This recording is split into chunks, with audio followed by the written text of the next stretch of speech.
Good evening. I call this meeting to order for the Kern County Planning Commission, the regular meeting of April 11th, 2024. Clerk, please roll call. Commissioner Ashley? Here. Commissioner Dunbar? Here. Commissioner Nance? Here. Commissioner Oliver? Here. Commissioner Skidmore? Here. Mr. Murphy? Here. Mr. Hall? Here. Ms. Slayton? Just a friendly reminder to please turn off all cell phones, pagers, or electronic devices during our commission meeting. Moving on to item B, commission member announcements or reports. On their own initiative, commissioners can make an announcement or report on their own activities. They may ask a question for clarification or make a referral to staff or take action to have a staff member place a matter of business on a future agenda. Seeing none, we'll move on to item C, approval of the minutes from March 28th, 2024. Motion to approve. Second. I have a motion and a second. It was a tie for second, but all those in favor, say aye. Aye. Any opposed? Seeing none, motion passed. Item D, cases withdrawn or requests for continuance. We have item number 1 and 2, and I'll pass this over to Mr. Murphy. Thank you, Madam Chair, members of the Commission. Again, we have 2 items that were recommended for continuance this evening. First is GPA number 160, map 500. This is the housing element. The applicant is the Kern County Planning and Natural Resources Department, and the recommendation is to continue that item until April 25th, 2024. The second item is zone change case number 5, map 119, zone change case 4, map 120, CUP 13, map 118, CUP 14, map 118, CUP 5, map 119, CUP 6, map 119, CUP 3, map 120, and CUP 2, map 138. Our applicant is California Resources Corporation, and the recommendation is to continue that project until August 22nd, 2024. That completes the reading of the items withdrawn or requested for continuance. Absolutely. We're going to take a 2-minute recess until we get our technical issue figured out.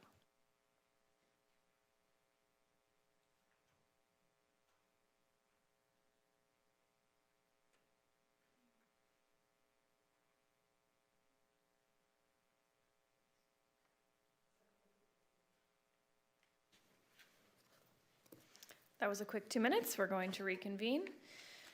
So as mentioned, item D, 2 items, number 1 and 2 are being requested for continuance, 1 to April 25th and number 2 to August 22nd, 2024. I need a motion and a second. Madam Chair, prior to taking that motion, I'd like to disclose that I have a vested interest in case number 2, and I need to recuse for that purpose, so I would request that maybe we do these, bifurcate these 2 on the motion. We can do that.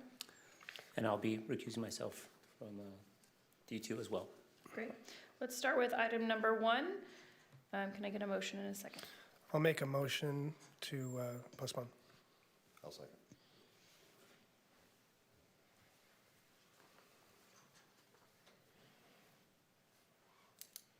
All ayes, motion carries. Great. And item number 2, both Mr. Ashley and Mr. Nance are recusing themselves, so I will look to my other members for a motion in a second. I'll make a motion. I'll second. Great.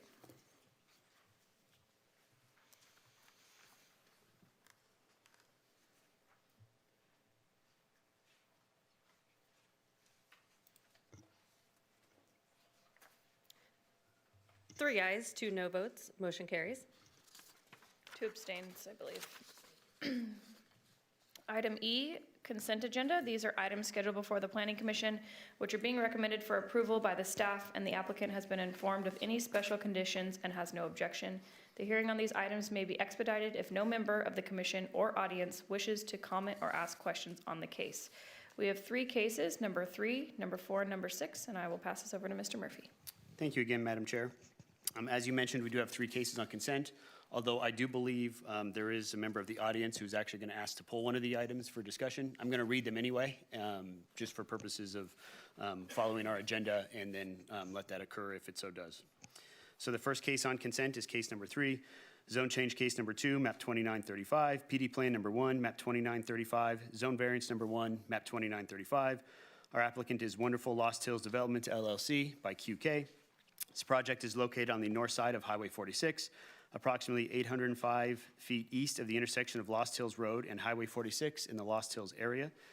The actions before your commission, we have a change in zone classification from A to CHPD, or a more restrictive district. on approximately 12,100 square foot area. We have a precise development plan to install a monument sign.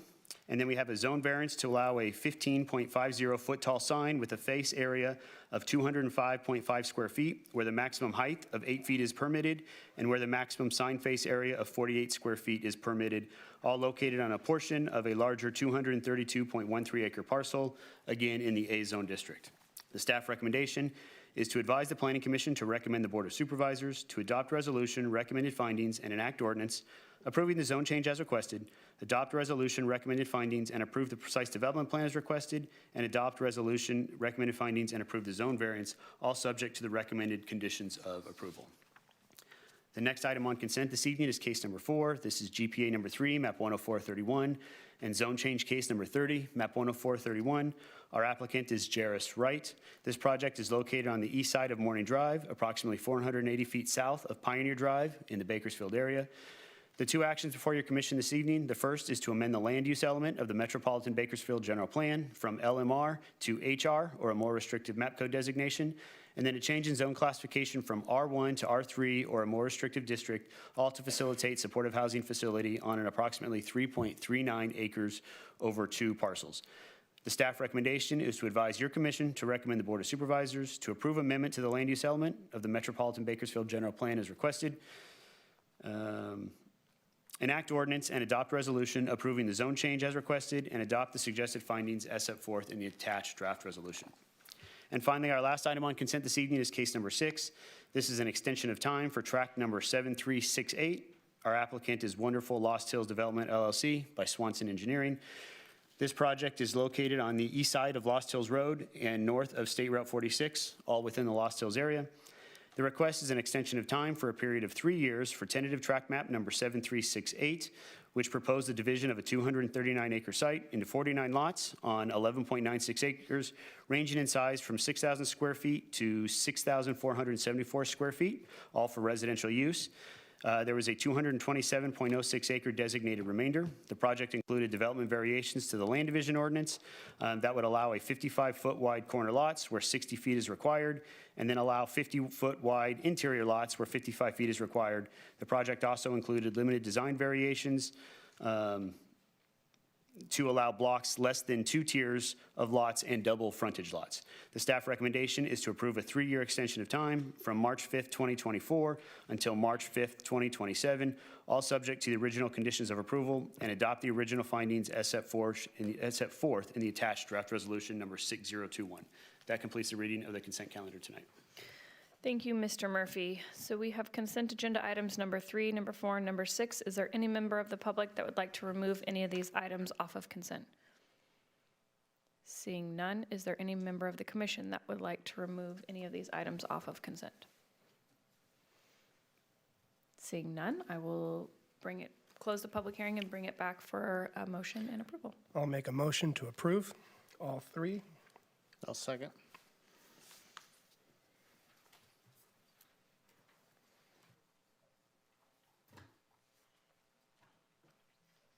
All ayes, motion carries. Mr. Murphy, are there any right to appeals for any of these items? Yes, Madam Chair. There's a right to appeal for case number 6. So for projects where the Planning Commission action is final, those actions are subject to an appeal to the Board of Supervisors. By any interested person, no development proposed by any application may be authorized until after the final date of appeal. That appeal may be filed at the Kern County Planning and Natural Resources Department, located at 2700 M Street, Suite 100 in Bakersfield, with a filing fee of $540 on forms available at the department and located on our website. For tract maps, that appeal must be filed within 10 days from and including the date of your commission's decision. If no appeal is received, the action of your commission is final. Thank you, Mr. Murphy. We're at item number F, public presentations. This portion of the meeting is reserved for persons desiring to address the commission on any matter that is not on this evening's agenda and over which the commission has jurisdiction. Speakers are limited to 2 minutes. Please state your name and address for the record before making your presentation. Seeing none, we are moving on to public hearings. We will now be hearing about item number 5, and I will pass it back over to Mr. Murphy. Thank you, Madam Chair, members of the commission. We actually have our supervising planner, Ms. Nicole Menchaca. She's going to make the primary portion of the presentation, and then she'll throw it back to me for some closing comments.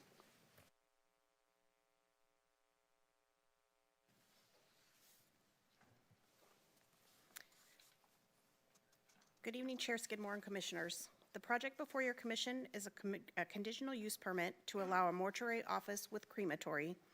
This project was originally considered at your commission's May 25th, 2023 and November 9th, 2023 hearings.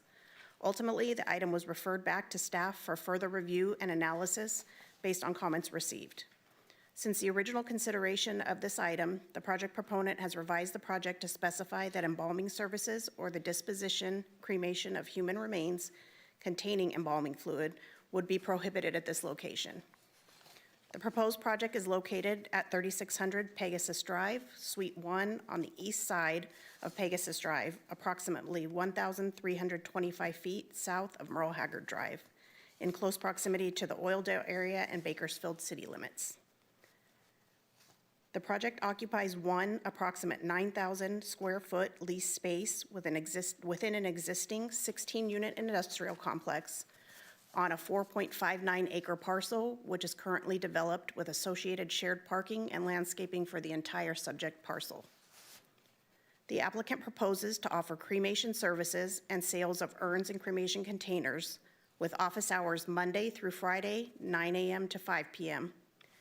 Cremations may occur up to 24 hours per day, subject to Air District permitting and restrictions. Clients would have the option to make cremation arrangements online or in person during normal business hours. Clients may also choose to view the cremation. However, the facility will not conduct funeral memorial services on site and will not contain a reception area for services. The applicant proposes to bring all remains into the facility through the rear roll-up door and will not remove remains from the transport vehicles until the door has been closed. The project site has a map code designation of SI, Service Industrial, by the Metropolitan Bakersfield General Plan. The SI Service Industrial map code designation is for industrial activities which involve outdoor storage or use of heavy equipment. Such uses produce significant air or noise pollution and are visually obtrusive. The project site is zoned M2 PDH, medium industrial, precise development combining, airport approach height combining. The M2 district designates areas for manufacturing, processing, and assembly activities. The area adjacent to the project site consists of industrial buildings and industrial complexes with business offices, manufacturing facilities, contractor storage yards, and Meadowsfield Airport to the northeast of the project site. The project site is also located within the B1 zone of the Kern County Airport Land Use Compatibility Plan. The B1 zone is located in the approach departure zone and adjacent to the runway, where there is substantial risk and aircraft commonly operate below 400 feet above ground level or within 1,000 feet of the runway. This area is impacted by substantial noise and limited to a maximum density of 60 people per acre and requires at least 30% open land. During the notification process, staff received 6 no comment letters from Kern County Public Works Floodplain Management Section, North of the River Recreation and Parks District, SoCal Gas, and California Department of Transportation, 7 comment letters from affected agencies and county departments, and 52 public comment letters in opposition to the proposed project. Comment letters received in opposition to the proposed project include concerns regarding environmental impacts, health concerns, fire safety, economic impacts, noise, parking, aesthetics, and non-compliance with the Business Complex Association's CC&Rs. All comments from the previous hearings as well as the current hearing have been included in the staff report and addendum for your commission's review. Staff has included a number of recommended conditions of approval to address the public concerns as well as to implement the proposed project in a manner that protects the health and safety of the public and surrounding properties. These conditions include, but are not limited to, prohibiting embalming services and cremation of any embalmed bodies, prohibiting the storage of formaldehyde, prohibiting the use of aquamation or alternative cremation methods, prohibiting shared ventilation with any unit in the industrial complex, prohibiting parking of hearses in the shared parking area, requiring the applicant to install soundproofing along the entirety of the common wall shared with Unit 2 of the industrial complex, limiting cremation of human remains to 150 pounds per hour and 52,243 pounds per year as outlined in the San Joaquin Valley Air Pollution Control District Draft Risk Management Review, requiring the applicant to utilize the specified cremation equipment or equivalent cremation equipment as specified by the San Joaquin Valley Air Pollution Control District, requiring the applicant to install and properly maintain a fire alarm system and adhere to all requirements of the Kern County Fire Department, including but not limited to the installation of fire sprinklers and firewalls if deemed necessary. The proposed project aligns with the industrial character of the area as it introduces a use with impacts that are comparable to, if not less intense than those of the neighboring airport, manufacturing facilities, and heavy equipment storage sites. Meadowsfield Airport is in close proximity to the project site, emphasizing the industrial nature of the surrounding area.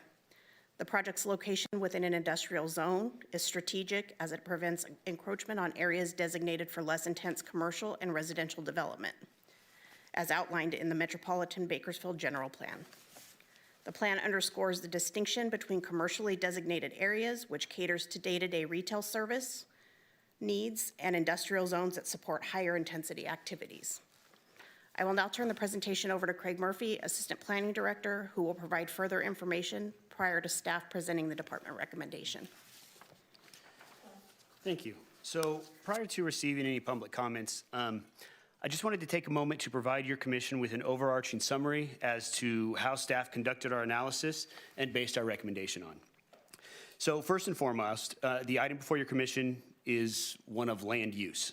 The request is a CUP that would allow a mortuary office with crematory in one unit of an existing industrial complex, all on an approximate 4.59 acre parcel, again, as mentioned previously, that is zoned M2 PDH, which is again is a medium industrial use. So to authorize this use, your commission must make the following 5 findings. 1, the proposed use is consistent with the goals and policies of the applicable general or specific plan. 2, the proposed use is consistent with the purpose of the applicable district or districts. The proposed use is listed as a use subject to a conditional use permit in the applicable zoning district or districts, or a use determined to be similar to a listed conditional use. 4, the proposed use meets the minimum requirements of this title applicable to the use. And 5, the proposed use will not be materially detrimental to the health, safety, and welfare of the public or the property and the residents in the vicinity. So, as previously mentioned by Ms. Menchaca, this project is different from the version that was previously brought to your commission. The project applicant has modified the project, and it has now been conditioned by staff not to allow any embalming services to be located or to be conducted on site, or to have the cremation of any bodies that have been embalmed already. During the previous considerations and iterations of this request, many of the comments we received expressed concerns regarding the health impacts of working in a building that would be actively using or burning formaldehyde. So the project applicant has 2 additional facilities that are off-site where such activities are allowed. And so to address the concerns of the residents and specifically the compatibility with this building, the project applicant has taken and withdrawn that portion of the activities as part of this conditional use permit. So again, that is also conditioned by staff. So as your commission considers this project, it should do so with the understanding that formaldehyde and the cremation of embalmed bodies and/or embalming services will not and are not part of the project that is before you today.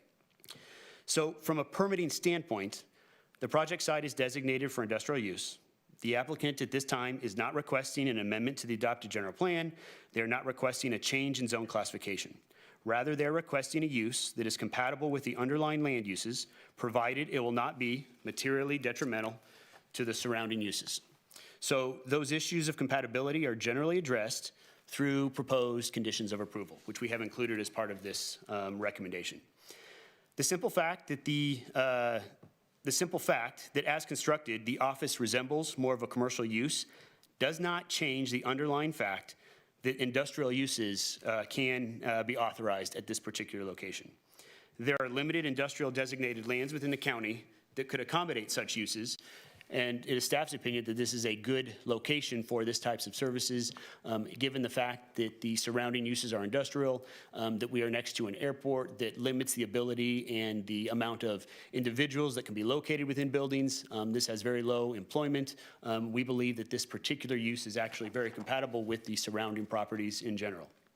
And just like any other land use, if the adjacent property owner, well, this kind of goes back to a higher level of question too, because a number of comments you've received express the concerns regarding potential tenants and units that are not owned by all individuals. So just like any other land use, if an adjacent property owner wants to control the use that is established next door, or again, in this particular case, within one of the designated suites, they need to either purchase or rent that space. Again, it is subject to your ability to make a compatibility finding, but the simple fact that they were there first does not give them the ability to say another use should not go there simply because we were here first and we don't like that particular use. It needs to be based on overall compatibility with the site and the surrounding uses. So the question for this particular item really comes down to the facts as presented in this record as to whether the crematory will result in a materially detrimental impact to the health, safety, and welfare of the public or the property or any residents in the vicinity. Again, has been discussed, it is staff's opinion that the project as presented and as recommended by staff would not result in such an impact. Therefore, we are recommending approval. With that being said, I would like to specifically respond to some of the most recent comments that were submitted regarding this project, in which your commission has as part of the addendum staff report that was provided to you today. So again, subsequent to distribution of the staff report, we received a number of comments regarding this project.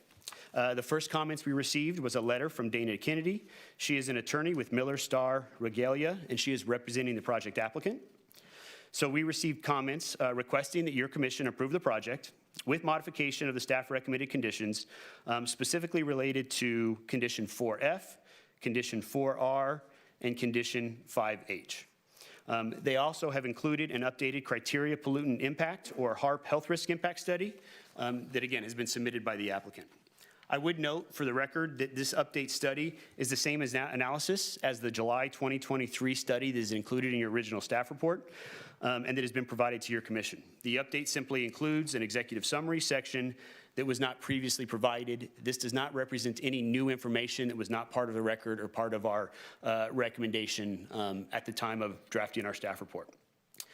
So specifically, regarding the request to amend condition 4F, at this time, no information has been included in the record as to the noise impacts associated with installation or equipment of this particular use. So the adopted general plan specifically specifies when we talk about noise that if you're creating an impact next to residentially sensitive uses, which again, I know this is not, but just for overall context, you are to reduce those impacts to 65 decibels if possible on the outside, and then interior noise levels should be reduced to some sort of manner below 45 decibels. So again, not having any specific information as to the overall noise impacts associated with this particular unit. Again, we don't have a belief that these thresholds would be exceeded. However, out of the abundance of caution, staff is recommending that a sound wall be included on the one interior wall that is adjacent to the one unit. As you can see on this aerial, this project is located in Suite 1, so there is only one wall that is common with the rest of the building, and so again, that is why staff has incorporated that recommendation at this particular time. Regarding proposed conditions 4R and 5H, so those are specific measures that were identified based on, I shouldn't say measures, they were thresholds that were identified from the draft risk management review memo that was provided to staff by the San Joaquin Valley Air Pollution Control District. Staff basically just took that information and incorporated into a condition that would be incorporated as part of the overarching land use authorization if your commission does authorize use of this facility. So again, it's an extension of the determination by the Air District as to what the actual threshold could be in terms of any emissions generated, so as not to create any significant impact to the health and safety of any adjacent users.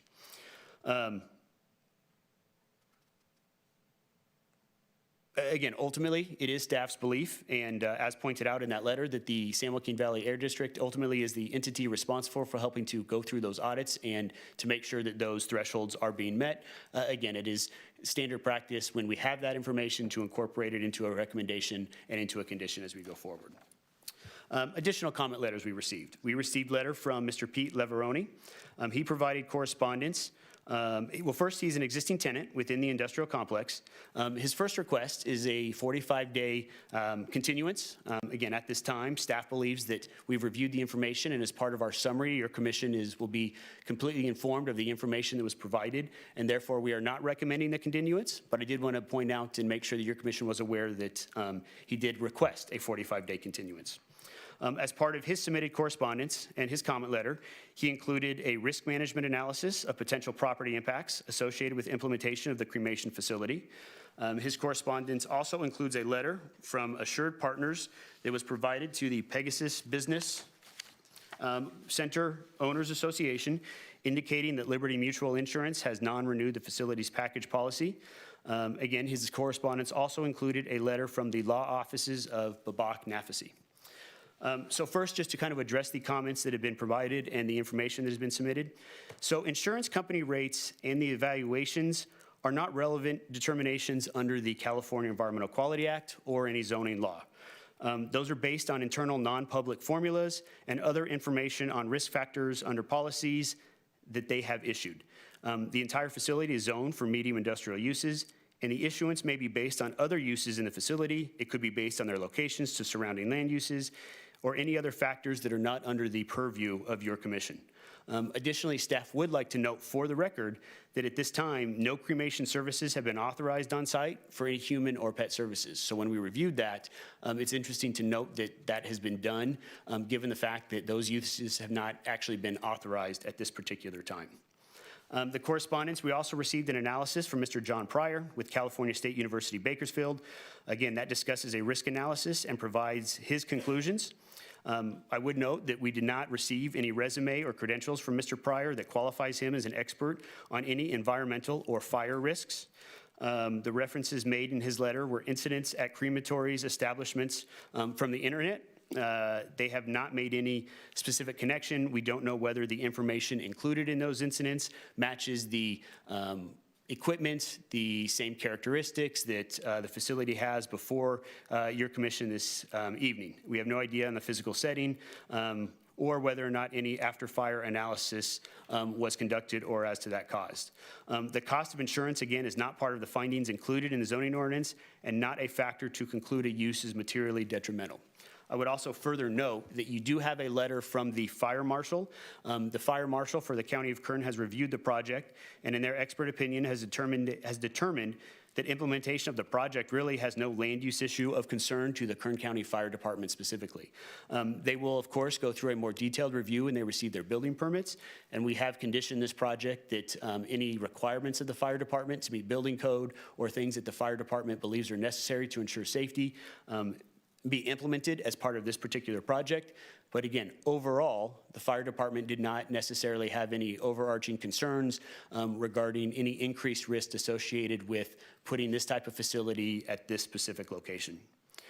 Finally, in response to the comments raised by the law offices of Babak Nafisi, staff had considered all comments referenced in this letter and determined that further review was needed if the facility was going to cremate embalmed bodies. As I had previously mentioned, the overall project description has changed, the proposal has changed. I know it may only be slight change, but it's a big change in terms of the overall emissions that are emitted, the materials that would be on site during any activities. And again, based on those comments, based on the revision of the project, based on everything in the record as to CEQA compliance, staff does believe that staff has analyzed this appropriately, and it is your commission's desire, you would be able to make a decision regarding this project today.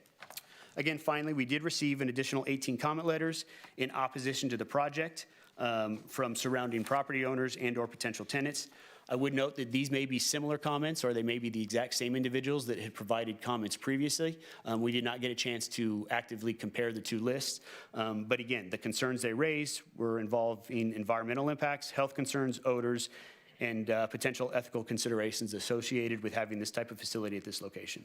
I was going to go through a little bit detailed response in terms of how the conditions have been identified to address these concerns, but I believe Ms. Menchaca did a adequate job of that in her presentation. I would be happy to, if your commission has any questions or concerns or comments regarding any of the conditions, provide additional feedback as to how we address that, if that's needed as part of the overall public hearing process. But with that, I would return it to Ms. Menchaca to read the staff presentation, to read the staff recommendation. And then I would note, just for the record as well, our NOAA project applicant is here. They do have some videos that they would like to present. Those videos have been reviewed by KGov, and if it's your commission's desire, they can be shown as part of their presentation. I believe there are 8 total videos that in total, they may be approximately 8 minutes long if you look at all videos. But again, that is the purview of your commission if it is your desire to watch those videos that have been provided. So again, with that, I will return to Ms. Menchaca for the recommendation, and then staff would be available for any questions or comments you have before you take your public comment. Thank you. Thank you, Mr. Murphy.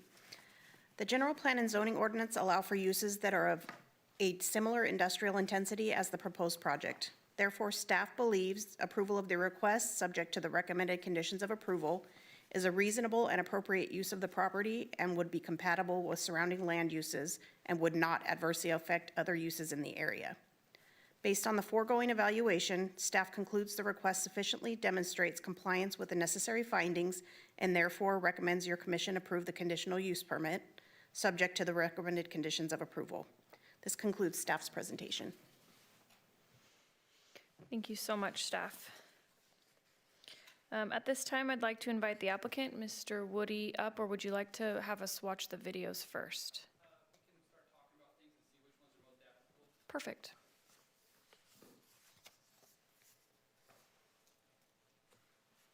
Please state your name for the record. Hi, my name is Richard Woody. I'm the president of Claremont Enterprises, and I appreciate the time and the willingness to listen to me speak tonight.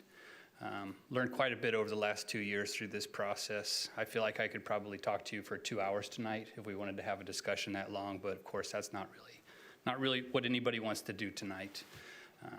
This project, this did take us a long time to find a building that was as appropriate as we feel this one is. We've got really high roof lines. We've got a building constructed out of cinder block. Fire is not going to be as much of a concern.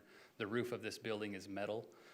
Because there's a 5-foot parapet around this building, we also have the ability to hide our stack. There's not going to be any odors. There's not going to be any smoke present. You're not going to be able to see any heat waves. You know, we took into consideration the proximity to the airport, how noisy the airport is. We're about a quarter mile. The edge of this building is about a quarter mile from the busiest airstrip in Kern County. That airport has 254 planes taking off and landing on average per day. Noise, I would say, is going to be coming from the airport. There's also some sensitive uses right behind us that include stacks and quite a loud decibel level for noise. If we'd like to just maybe take a look at one of those videos, I'm not sure if it's just by number of how I sent them, but I did title this video 01/29/2024, and I think it's just about a minute long. It gives a good representation of some of the noise that we find in that area. In addition to, is that all right if we play that? Would you guys be willing to?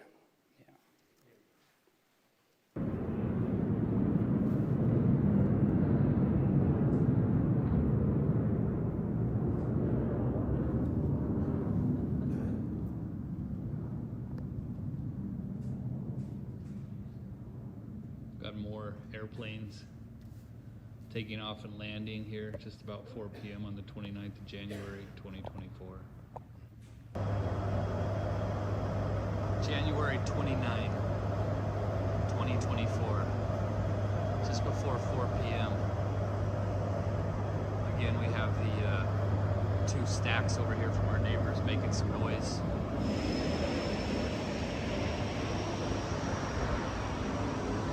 Got Unit 1 over here. You'll notice there's quite a lot of noise from these 2 stacks. There's other machinery as well operating. They've got it all shielded very well. There's quite a bit of noise over here. Also had some planes flying by. It's not a quiet area.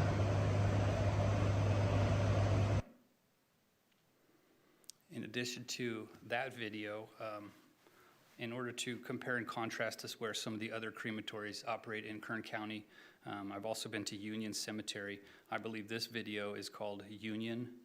It might be the fourth in the number as far as how they were on the thumb drive when they were brought. But if we could play that, that's also a good example of how other crematories operate.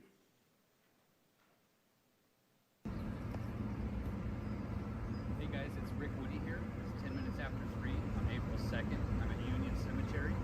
It's 81 degrees outside, nice sunny day. Today, Union Cemetery is currently operating 3 of their chambers. There's no evidence of heat waves unless you see them with something behind the stacks that are, green or brown. If you move around the building, you can kind of see heat waves against the tree leaves, but you cannot see the heat waves just by their own. Also, if I come closer to the building,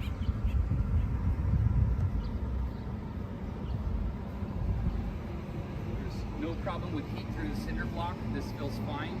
Feels like any other cinder block building you might expect. There's a little bit more noise next to these doors here because they are not solid walls. But as we walk around the building, you'll notice there's really no problem with noise, even right up to the building, with 3 chambers going.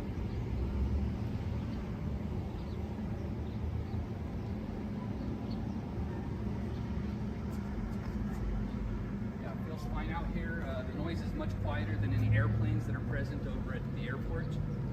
So yeah, I think we're kind of overestimating some of the fears that the association might have, and we'd love to educate people and show you how these retorts operate, and kind of just show people that there's nothing to be afraid of. Provided a few other videos of some drone footage of other crematories. I won't make you watch all of those here, but I want to just say that over at Union Cemetery, where 3 retort chambers are operating, they are right across the street from a school. They can cremate over 2,000 cases per year, and there's not complaints, there's not a smoke issue, there's no odor issue. You see burial grounds around the little building where cremations are held. They do not stop cremating in order to hold graveside services. It's not a disruption for people. So we just feel like we've found a really appropriate location for what we're trying to do. Some of the things that had us kind of scratching our head a little bit here, we do see, and I appreciate the comments from Mr. Murphy, that the limits of how much cremation should take place are set by San Joaquin Valley Air Pollution Control District. We think it's appropriate to allow them to change that figure if they would like to. These figures are discretionary. I have quite a few colleagues that I've been speaking with all throughout the Central Valley. These numbers change quite often. Of course, especially due to COVID, we saw a great spike in the death rate. So these figures are not, set in science as that they cannot go above a certain limit. But we've included an estimate of being fully operational if we were to handle 750 cremations a year. So we'd just like to say that, we feel it's appropriate for the San Joaquin Valley Air Pollution to set that level, or at least for the director of the planning department here to be able to maybe adjust that if they have some words of concern from the Air District Board. But, going back through this process, every time we need to adjust that number is going to be somewhat problematic. Also, we feel that, due to the noise that is present around that area already, it might be not necessary to put soundproofing on the entire wall that borders with the second unit. That second unit is under common ownership with our unit. That unit is currently housing a construction company. They've been doing some pretty heavy welding over there for the past 60 days. There's a lot of loud music in there. I don't think that at this time we're going to be considered any type of disruption to them. In addition to the health risk assessment that was completed, we looked at everything really closely. We looked at, sensitive receptors. This area is not near any schools. There's not restaurants nearby. There's residences that are nowhere near this area. So this is why we ended up on this facility. As well, there's a huge benefit to the crematory being located here. Vehicle miles traveled, okay? We're currently traveling approximately 800 miles per week to handle the case volume that we've got. So right now, if someone passes away, A lot of times we'll bring the remains into our office, which is located in Shafter at Peters Funeral Home. So we'll make a trip to Bakersfield. We'll have 20 miles to get to Shafter, and then we house the remains there until we're able to file legal documents. A death certificate and a disposition permit are required. That usually takes 3 to 4 days before those can be completed. At that time, we would then take the person's remains to Porterville to be cremated. The next day, we would travel again to Porterville to pick up the urn and bring it back to Shafter. After the urn makes it to Shafter, we then drive it to another office on California. So we're actually helping particulate matter and the air quality in the San Joaquin Valley by allowing this facility to be operational so close to the Kern County Coroner's Office. The new location of the Kern County Coroner's Office is where we have a large majority of the families that choose to use us. That's where we're bringing remains into our care from. So we've looked at all of these things very deeply. These things are important. We didn't just pick this site because it's close to the coroner's office. There's a lot that goes into this, and we've proven with science. We've used facts, we've used studies, and we've used good design as far as which building we were going to select. I think the opposition to this project has a lot of scare tactics. There's a lot of assumptions. There's a lot of what ifs. What if this is possible? You see the word potential over and over in their arguments.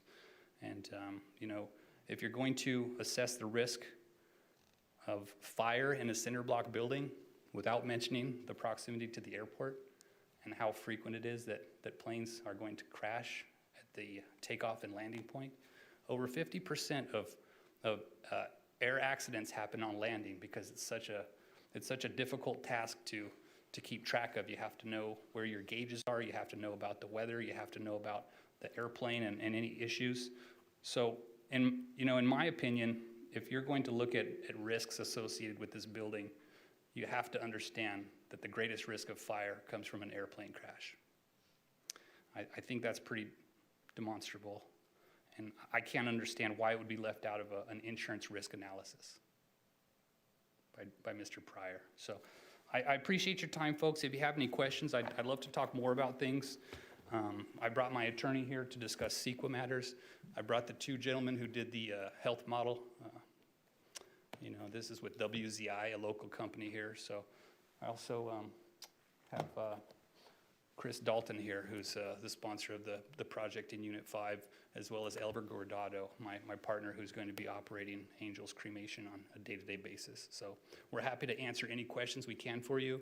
If you want to see some more videos, I can show you proximity for other crematories as far as how close they are to residences, but I'll just leave it up to you guys if you have any questions for me at this time. Sure appreciate your help. Thank you, Mr. Woody.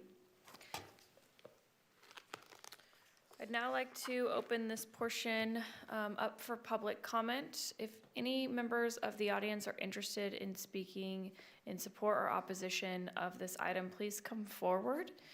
And we'll take the first speaker. Please state your name. We do have 3 minutes. I'll be monitoring the time right behind me, and I will give you a 10-second warning as well. Madam Chairman, if I have some questions regarding the presentation, can I ask those now, or should I wait till later? Is it going to count on my time? They will count towards your time. Mr. Hall, remind me, we are not allowed to respond to comments immediately, but staff can respond at the end of the public hearing. You can respond to comments if you'd like now or at the end of the public hearing. Okay. The questions will be addressed as part of your 3-minute public comment. Okay, then I'll wait. Yep, Okay. please state your name. Please state your name. Pete Leveroni, that's Leveroni. I'm a property owner at 3600 Pegasus, and I'm representing myself and 5 other owners that are opposed to the project. I just want to start off by thanking the commissioners for your public service, and also staff. Craig and Nicole have been very patient and helpful with us. The other part of this is that your decision tonight has double the impact because there's a potential another crematory in the wings waiting to see what happens tonight. The owners group, we are concerned for our health, safety, and well-being.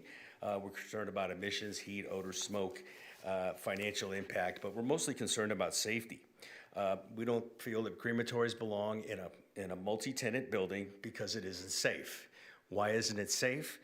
Crematory ovens burn at 2,000 degrees and they can malfunction and they can catch fire and they can blow up. It's rare, but it happens. One of the letters in the packet it lists 9 different oven mishaps in the last 10 years in the country. We feel that this puts the occupants of the center at risk of property damage, business interruption, injury, or even death. There are over 3,000 crematories in the country. There's 8 in Kern County. They're all located at cemeteries or funeral homes, and we haven't been able to find a single one that's located in a multi-tenant building. So you've got somebody right next door to you, 10 feet away through an 8-inch wall that could potentially blow up and blow a hole in the wall. And so, I mean, the fire contain, the construction may contain a fire, but there's still going to be, if a fire happens, there's still going to be smoke and water damage and business interruption and potential impact on the utilities. Mr. Murphy mentioned the risk, the letter from a risk expert and also from the insurance broker that talks about, risk and insurance are directly related. There's been a 500% increase in property insurance for the center, mostly due to the crematories. And so, I mean, zoning may permit a crematory, but we believe it's an incompatible use in this type of center. The last thing I want to mention is that the letter that we recently received from an attorney that specializes in CEQA matters. CEQA, as you know, the California Environmental Quality Act and the 15183 exemption. The letter, the attorney feels and cites case law where he believes that the safety issue hasn't been addressed appropriately and needs more work, which is why we've requested the 45-day extension to review the information in your packet. That's all I have. 10-second warning. And do you have any questions? If you had questions, this would be the time to state them. Thank you. Do you have any questions for? Well, you said they're not going to do embalming, which is great. There's still a lot of other toxins that come out of the smokestack. But Mr. Murphy, you said that the applicant operates 2 other facilities that can do. I'm guessing it sounded like you said they can do cremations. I understood that the applicant does not operate a crematory at the current time. Am I correct there or not? Are you, go ahead and ask all your questions if you have them. You have That's gone. it. That's Okay, my great. question. We'll respond to those either at the end of public comment or at some point during the follow-up. Thank you. Thank you.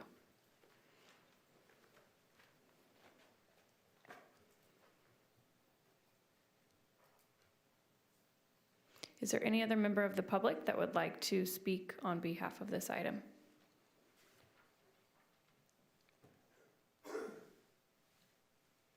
Please state your name for the record. My name's Chris Dalton. I'm the owner of Beggersville Pet Crematorium that's going to be going in hopefully soon into Suite 5. And I'm not going to stand up here and address everything Rich. He just did an amazing job. They've done amazing work on the studies and everything else. I'm just up here to kind of go through Pete Liveroni's concerns. It's hard for me to believe that insurance went up 500% on a business that's not operational. I don't know where they got that number from, but I've been served no proof of us being the reason why the insurance went up. Secondly, he talks about construction fires. There is the building is made out of 8-inch solid concrete cinder block walls with a metal roof. So the water and the smoke damage he's talking about is going to be contained to one unit. Prior fires he brings up about crematories. We have no idea what type of machines those people were operating, if they were 20 years old, 25 years old. Our machines will be built from American Crematorium and they're brand new. They're all computer, electronic shutoffs, automatic gas shutoffs.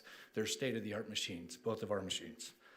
And he's talking about chemicals in the facility. There's a gardening facility that's inside one of the units that pull 9 to 10 gardening trailers inside their shop every night with gas cans and everything else on their trailers. So there's a fire hazard in the building. I'd be more worried about that than a crematorium. So the crematoriums are very much improved on safety components, and a lot of the past crematorium fires are human error. With the computer modules on these machines, it takes a lot of that out. So that's all I wanted to bring up, and I thank you guys for all your time and effort with this. It's been a long process. Thank you.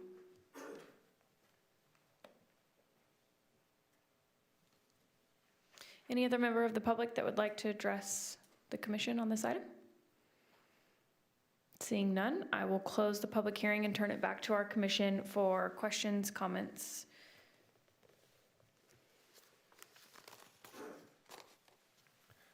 Madam Chair, I have a question real quick. There's an attorney here, a CEQA attorney. Ma'am, can we have you come up real quick? I want to ask you a question.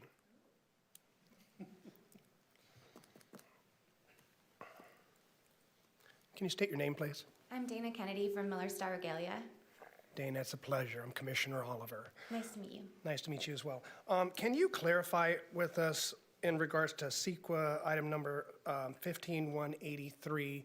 As far as I'm aware, with that particular statute and stuff like that, that has to do, the exemption and stuff like that in regards to whether it's not consistent with the zoning areas and stuff like that, not in regards to safety.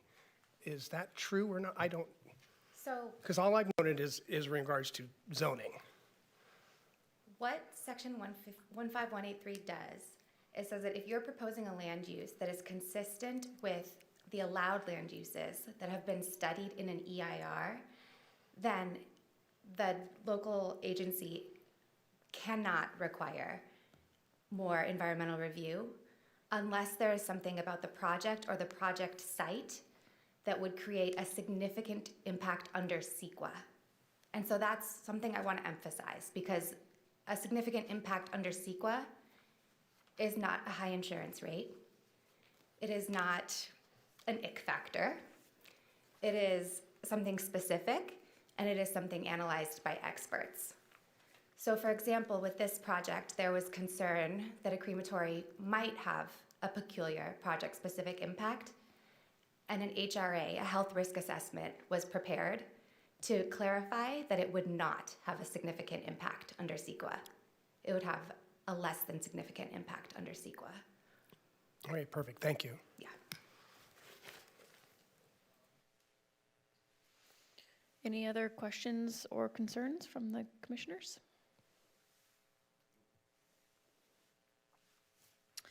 I would like really briefly to look at the conditions, let's see, number 4R, and I believe it's 5H. They look to be the same conditions with slight differences, although I can't, oh, they're the same. Is there a reason that they are the same in two different places? Madam Commissioner, other members of the commission, I'm sorry, Madam Chair, members of the commission. So there's prior to issuance of building or grading permit, and there's continuously comply. So it's not uncommon necessarily that some conditions are in both locations, because some things are reviewed before we issue the building or grading permit, but we always try to, things that are ongoing, reiterate them in the continuously comply, just so the applicant knows that, hey, once I get my building permit and grading permit, I'm not done with that. I'm still supposed to continuously comply. So we do have some of them that I've noticed and have been in there two different locations. Okay.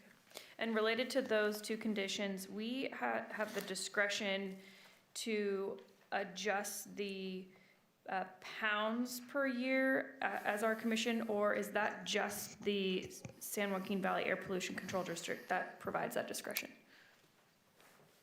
So this number, Ms. Menchaca, do you actually have the memo that you can put on the overhead? It's easier to see it so that I can just show you where it came from. In her massive stack of papers. Yes, I'm sure I have she'll it right find here.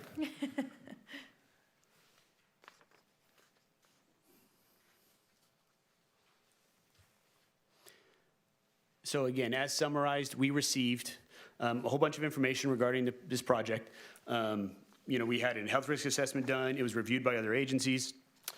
This correspondence we have, and specifically under item 1.2, and then where it specifically says unit number 1-0. Again, this was from the Air District. It says, Human cremation throughput should not exceed 150 pounds per hour and 52,243 pounds per year. So the only reason we included the information in that condition in our staff report is simply because we had documentation from the Air District indicating that they've reviewed the request, and based on the request at that time, this is what the threshold would be so as not to exceed and create any impacts to adjacent property owners or health risk assessments, things along those lines.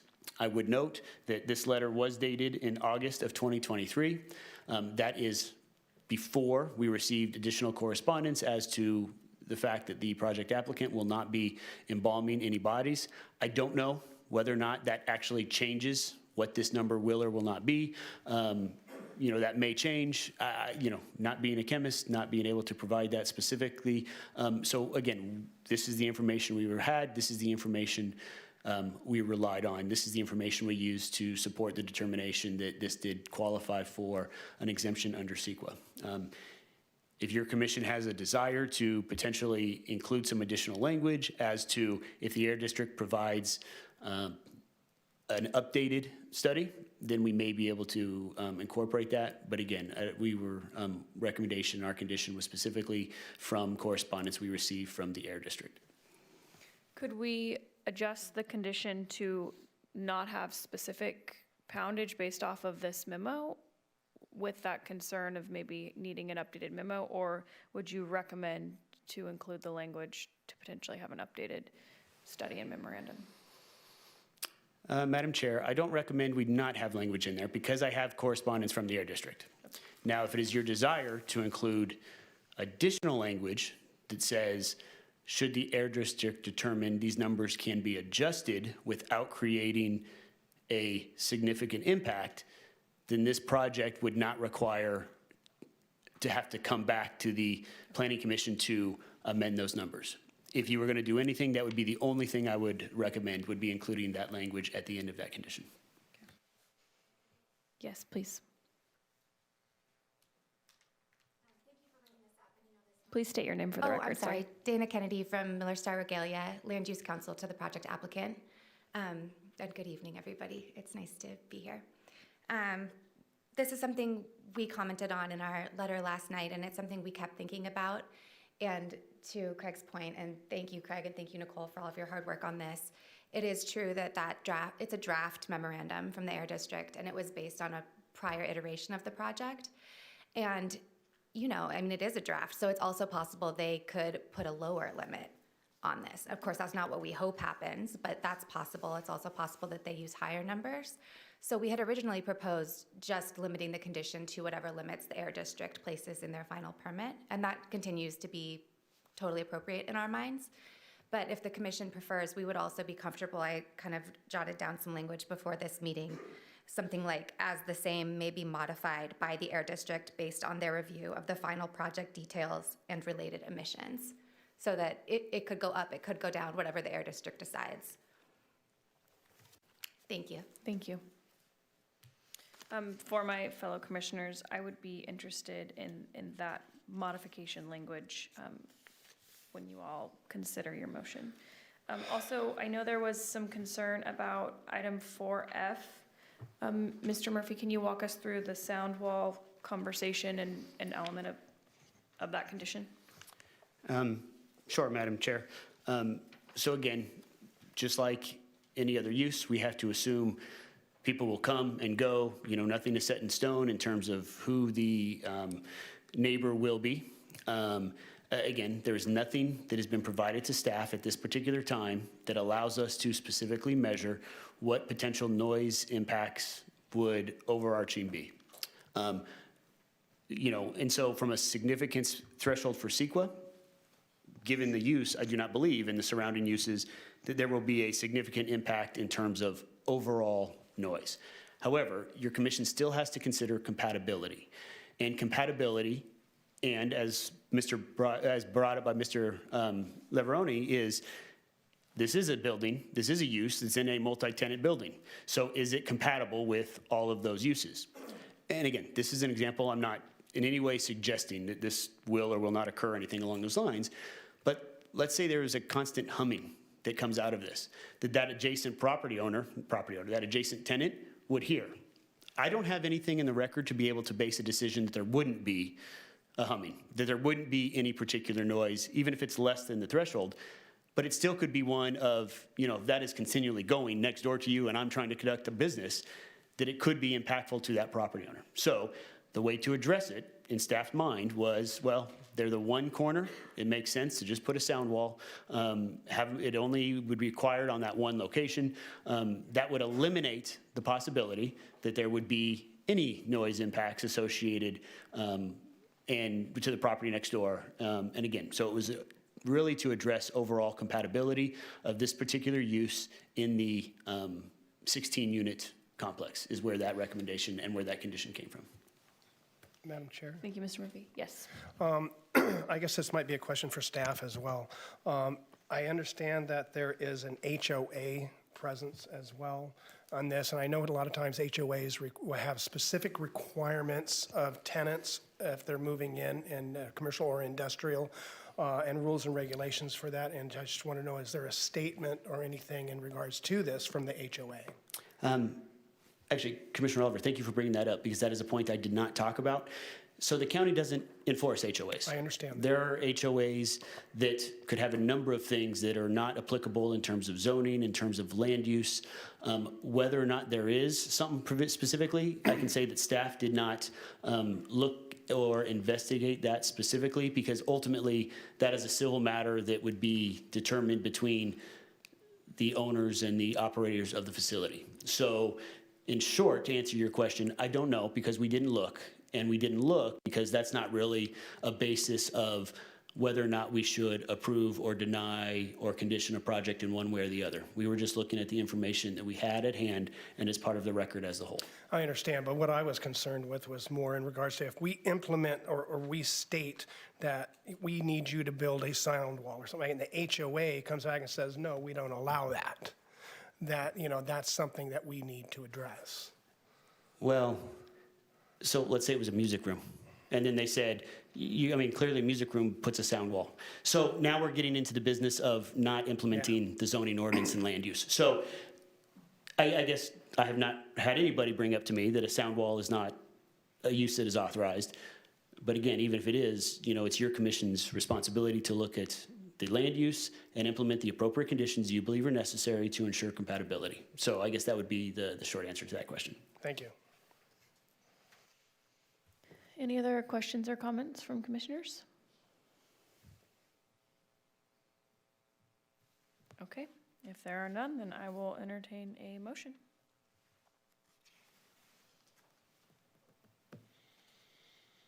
I would motion to approve. I do like the concept of maybe putting some language in the air mitigation piece about the limitations placed upon the operations by the district. Mr. Murphy, if you could help us with some of that language. I like Ms. Kennedy's language. That sounded reasonable to me. And I'll second that motion, I'll give you a second to think about it. if you're Okay, finished. you just give me about 30 seconds.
Okay, members of the commission, This language I would propose to add to the end of condition 4R. And then clearly, if it's anywhere else within the staff report, we would add it to that condition as well. Total emissions can be adjusted without the need to amend the CUP, provided correspondence is received from Kern County Air Pollution Control District indicating that no significant impacts or health risks would exceed any district thresholds. So that would be the language that I would propose to add to that condition. Not to be nitpicky, is that San Joaquin Valley or Kern County, APCD? Thank you for my mistake. Yes, it was not Kern County, it's San Joaquin Valley Air Pollution Control District. I will make my motion again with the proposed language by Mr. Murphy. Can I ask for friendly consideration to remove item 4F? It's the sound wall requirement.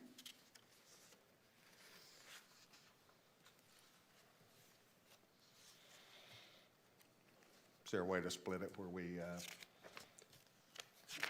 correct, I mean, just spitballing here, Mr. Murphy. If substantial evidence or sufficient evidence was provided that in the form of noise documentation, is that something we could take away? Commissioner Ashley, through the chair, we could. I don't have any information, so it's tough for me to say whether or not there would be. Theoretically. So that is the only concern that I have with that specifically, is that I don't have anything to base that on. Now, if it is your commission's desire that you believe, based on correspondence or other thing that has been provided as part of the record for tonight, that there would not have any impact, I mean, you could change that language and you can go through.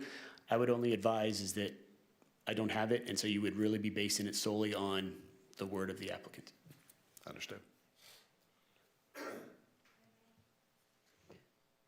Are you all welcome to hear from someone? Okay, please come forward. Okay. Thank you. I just wanted to share that the tenant in Suite 2 is not one that has opposed the project. And my client is also very open to paying for a study after the unit is operational and seeing how his operations change the noise levels in that suite. And he wants to be a good neighbor. So, you know, if there is noise to be baffled, he'll do that. Yeah. Thank you.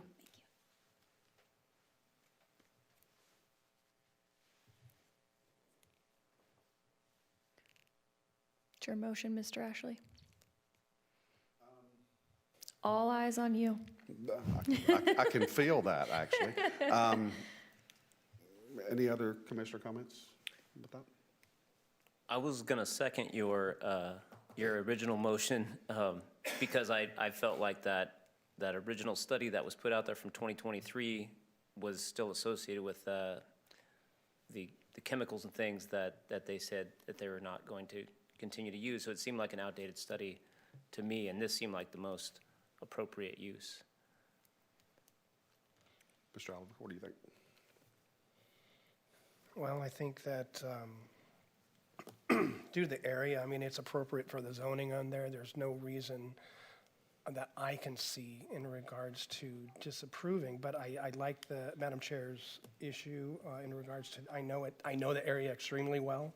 It is a very noisy area, that there's a reason to create that sound wall right there. And I think that her suggestion is actually not a bad suggestion. And I would honor, and I would make that motion, but I would add on to your motion that we go ahead and move that item. And ultimately, any violation of the noise standard is subject to action by Absolutely. by code enforcement if they don't meet those conditions. Absolutely. Okay, I'll amend my motion to add the removal of item 4F. Okay, we have a motion? Your motion? Yep. Yes. And I'll second that. Great. We will vote on screen. All ayes, motion carries. Thank you, staff. Thank you, commission. We are now on, is there any right to appeal for this one, Mr. Murphy? There is. Thank you, Madam Chair. So this report is different than the one I read before, so I just want to make sure it's clear. For project for the Planning Commission action is final. Those actions are subject to an appeal to the Board of Supervisors by any interested person, and no development proposed by any application may be authorized until after the final date of appeal. That appeal may be filed at the Kern County Planning and Natural Resources Department, located at 2700 M Street, Suite 100 in Bakersfield, with a filing fee of $540 on forms available at the department and on our website. That filing must be made within 14 days of and including the date of this hearing. If no appeal is received, the action of your commission is final. Thank you, Mr. Murphy. On to item H, adjournment. The next Planning Commission meeting is scheduled for April 25th, 2024. Can I have a motion for adjournment? Second. Motion and a second. All ayes? Aye. Thank you. We're adjourned.